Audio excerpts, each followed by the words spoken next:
So hello everyone, आज की video होने वाली है 5 mistakes to avoid in class 10। आज की इस वीडियो में हम लोग यही चीज़ डिस्कस करने वाले हैं, ऐसी 5 मिस्टेक्स जो कि आपको क्लास 10 में अवॉइड करनी पड़ेंगी, वरना आप लोगों का जो स्कोर है वो काफ़ी ज़्यादा कम हो जाएगा और आप लोगों का जो 90% से ऊपर लाने वाला ड्रीम है वो ड्रीम ही रह जाएगा। तो जैसे कि आप लोगों में से मेजोरिटी लोग अपने यूनिट टेस्ट या फिर हम कहें तो हाफ ईयरली भी दे चुके होंगे, तो आप लोग इस चीज़ को और भी अच्छी तरह समझ पाएंगे। तो इस वीडियो को आप लोगों को एंड तक देखना है, उसी के बाद आप लोगों को ये सारे पॉइंट्स समझ में आ पाएंगे। तो चलिए आज के सेशन को स्टार्ट करते हैं। तो जो सबसे पहली आपकी मिस्टेक आती है वो आती है ओवरवेल्म विद द सिलेबस। तो काफ़ी स्टूडेंट्स को अभी तक ये भी पता नहीं होगा कि उन लोगों का एग्जैक्टली सिलेबस है क्या। मतलब जो रिड्यूस सिलेबस हो जाता है हम लोगों का, कुछ चीज़ें हट जाती हैं और कुछ चीज़ें शायद नई ऐड ऑन भी हो जाती हैं, वो चीज़ वो लोग देखते ही नहीं है। मतलब अपनी स्टडीज़ ऐसी कंटिन्यू रखते हैं और उन्हें सिलेबस के बारे में कुछ पता नहीं होता और काफ़ी टाइम तो वो लोग ऐसी चीज़ें भी पढ़ने लगते हैं जो कि सिलेबस में है ही नहीं।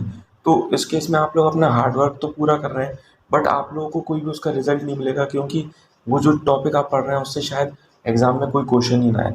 तो सबसे पहले मेन चीज़ तो यही आती है, जो आप लोगों का सिलेबस है उसे आप लोग अच्छी तरीके से देख लें और डिसाइड कर लें कि आप लोग इस हिसाब से ये वाली चीज़ें पढ़ने वाले हैं और इतने टाइम में पढ़ने वाले हैं। और कुछ स्टूडेंट्स यहाँ पर ऐसे होंगे जिनने अभी तक अपनी स्टडीज़ स्टार्ट नहीं करी होंगी पीरियोडिक टेस्ट आने के बावजूद भी, तो उन्हें मैं एक सजेशन देना चाहूँगा कि आप लोग सबसे पहले तो ये चीज़ अच्छी तरीके से देखें कि जो आप लोगों का सिलेबस है उसमें जो मैक्सिमम वेटेज वाले चैप्टर्स हैं वो कौन से हैं। तो सबसे पहले आप लोग उन्हें कंप्लीट करें, क्योंकि उनमें आप लोग का स्कोर ज़्यादा है मार्क्स आने का। उसके बाद जो लेस स्कोर वाले चैप्टर्स हैं उन पे आप लोग टाइम दें। इसके बाद जो हम लोग की नेक्स्ट प्रॉब्लम आती है वो आती है रैंडम स्टडी आवर्स। तो मैक्सिमम स्टूडेंट्स क्या करते हैं क्लास 10th में, मतलब उनका जब भी मन करता है वो लोग उसी टाइम पढ़ने लगते हैं। मतलब कभी उनने आधा घंटा पढ़ लिया, कभी 1 घंटा पढ़ लिया, और उन लोग का जो टाइम है स्टडी करने का वो भी डिफरेंट होता है। जैसे कभी उन लोगों का मन किया तो उनने मॉर्निंग में पढ़ लिया, जो सेल्फ स्टडी मैं उसकी बात कर रहा हूँ। कभी उनने आफ्टरनून में अपनी स्टडी कर ली थोड़ी बहुत, उसके बाद कभी उनने नाइट में स्टडी कर ली।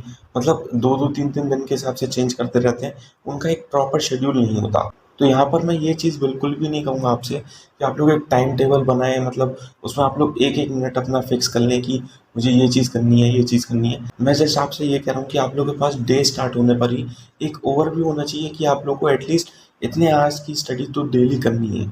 लाइक आपने डिसाइड किया आपको 2 आवर्स की सेल्फ स्टडी डेली करनी है, तो आप लोग ऐसा कर सकते हैं 1 आवर आपने मॉर्निंग में कर लिया, 1 आवर आपने इवनिंग में कर लिया अपने टाइम के हिसाब से।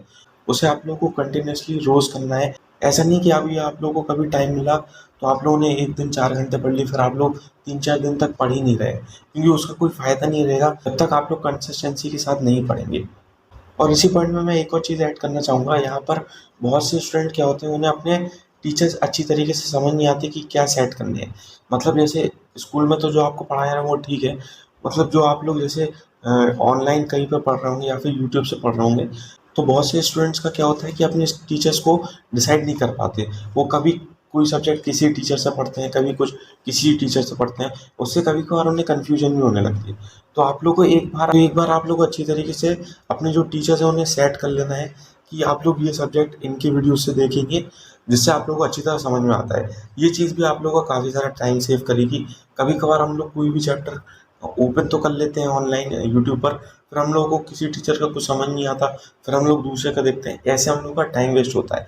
तो मेक श्योर कि इसमें आप लोग अपना टाइम वेस्ट ना करें, पहले से ही डिसाइड करके रख लें। इसके बाद आप लोग की थर्ड मिस्टेक क्या आती है, कंसिस्टेंट सिली मिस्टेक्स।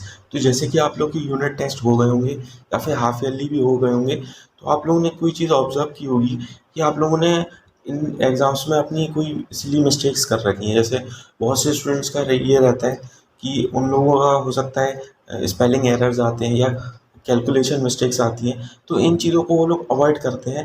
वो लोग सोचते हैं कि हम लोग बोर्ड के टाइम पे ही अच्छी तरीके से वहाँ पे कर लेंगे ये चीज़।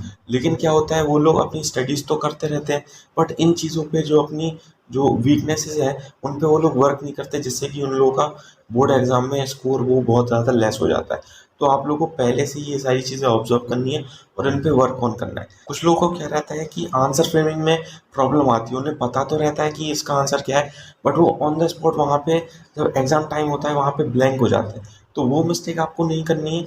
आप लोग पहले से सैम्पल पेपर सॉल्व कर सकते हैं, उनमें आप लोगों को आंसर फ्रेमिंग की हैबिट भी हो जाएगी। कुछ लोगों को रहता है उनको फॉर्मूले याद नहीं रहते, मतलब उन्हें प्रोसीजर तो याद रहता है बट एग्जाम टाइम में वो एग्जैक्ट जो छोटे मोटे फॉर्मूलेज में जैसे डिजिट या जो साइन है उसमें मिस्टेक कर देते हैं, जिससे उनका पूरा आंसर गलत हो जाता है। तो उस केस में आप लोगों को फॉर्मूलेज पे टाइम देना है, इस हिसाब से अपनी मिस्टेक्स पे आपको टाइम देना है, उन पे वर्क ऑन करना है, क्योंकि ये भी आप लोग की स्टडीज़ का ही एक पार्ट है। इसके बाद जो स्टूडेंट्स में प्रॉब्लम आती है वो आती है not balancing between school hours and self studies. तो यहाँ पर बहुत से स्टूडेंट्स अभी भी इस चीज़ को लेकर प्रॉब्लम में होंगे कि उन लोगों को पता ही नहीं चल रहा कि हम लोग के स्कूल आवर्स हैं वो 8 घंटे के होते हैं, उसके बाद कोचिंग वगैरह भी होती है, उसके बाद हम लोग को सेल्फ स्टडी का टाइम ही नहीं मिलता। तो यहाँ पर मैं एक चीज़ कहना चाहूँगा कि आप लोग को सेल्फ स्टडी का आवर्स जो है वो खुद से ही निकालने पड़ेंगे, यहाँ पर कोई और आपको हेल्प नहीं करेगा। इस पॉइंट में मैं आप लोगों का ज़्यादा डिस्कशन करके टाइम वेस्ट नहीं करूँगा।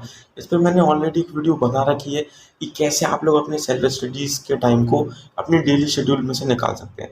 तो उस वीडियो को भी आप लोग जाके देख सकते हैं, उसका लिंक आपको डिस्क्रिप्शन में मैं प्रोवाइड करा दूंगा। इसके बाद जो हम लोग की लास्ट मिस्टेक आती है, जो फिफ्थ मिस्टेक है, जो कि क्लास 10 में मैक्सिमम स्टूडेंट्स करते हैं, वो होता है focusing only on few subjects. जो उन लोगों के फेवरेट सब्जेक्ट्स होते हैं, जो उन लोगों को पढ़ने में मज़ा आता है या उनके अच्छे होते हैं पहले से, वो लोग उन्हीं पे ज़्यादा टाइम देते हैं। तो इसमें मैं आप लोगों को एक चीज़ बता दूं कि जितने भी आपके सब्जेक्ट्स हैं, फॉर एग्जांपल आपके 5 सब्जेक्ट्स हैं या 6 सब्जेक्ट्स हैं, वो हर एक सब्जेक्ट 100 मार्क्स कैरी करता है। ऐसा नहीं है कोई सब्जेक्ट आपका 200 मार्क कैरी करता है, कोई 50 ही करेगा। हर एक सब्जेक्ट इक्वली इंपॉर्टेंट है, तो आप लोगों को सब पे टाइम देना है। मैं ये नहीं कह रहा कि आपको हर सब्जेक्ट पे इक्वल टाइम देना है, कुछ सब्जेक्ट्स लेंथी होते हैं तो उन पे आप लोगों को ज़्यादा टाइम देना पड़ेगा, बट आप लोगों को जो ईजी सब्जेक्ट्स हैं उन पे भी टाइम देना है। ये नहीं कि आप लोग स्किप करके चलते रहें उन्हें, ठीक है। जैसे कि आप लोग के लैंग्वेज वाले सब्जेक्ट्स होते हैं, कुछ स्टूडेंट्स उससे पूरे साल ही नहीं पढ़ते और बोर्ड में वो सोचते हैं कि गैप के टाइम में हम लोग पढ़ लेंगे। ये चीज़ आपको नहीं करनी है। एटलीस्ट आपको वीक में 2 डेज तो निकाल ही लेने हैं ऐसे लैंग्वेज वाले या फिर आपके जो ऑप्शनल सब्जेक्ट्स हैं उनको लेकर। और जो आप लोगों के मेन सब्जेक्ट्स आते हैं मैथ्स और साइंस, इन पे आपको टाइम देना है, बट ये नहीं कि पूरे टाइम आप लोग साल भर उन्हीं पे टाइम दे रहे हैं, ठीक है। इन पे टाइम देना है, आप लोग ज़्यादा टाइम दे सकते हैं, उनके साथ साथ दूसरे सब्जेक्ट्स को भी एडुकेट आपको टाइम देना है। तो यही 5 मिस्टेक्स हैं जो कि मैक्सिमम क्लास 10th स्टूडेंट्स अपने बोर्ड एग्जाम में करते हैं और जिससे उन लोगों का स्कोर काफ़ी ज़्यादा लेस हो जाता है। तो ये चीज़ मुझे आप लोगों के साथ डिस्कस करनी थी, क्योंकि मैं आप लोगों को ये चीज़ बताना चाहता हूँ कि इन मिस्टेक्स को आप लोग जितनी जल्दी हो सके आप लोग सही करें, जिससे कि जो आप लोग का स्कोर है वो बढ़े अपने, जिससे कि जो आप लोग के स्कोर्स हैं वो कम ना हो बोर्ड एग्जामिनेशन में। तो आई होप कि आप लोगों को ये सारी चीज़ें समझ में आ गई होंगी और आज से ही आप लोग इन सारी मिस्टेक्स पर वर्क ऑन करेंगे। तो यही था इस वीडियो में। अगर आप लोगों को कोई भी डाउट आ रहा हो अपनी क्लास 10th की प्रिपरेशन से, अगर आपको कोई स्टडी मटेरियल चाहिए हो, तो उसके लिए भी आप लोग कमेंट सेक्शन में बता सकते हैं। तो चलिए इस वीडियो को यहीं पर करते हैं and till then take care and thank you.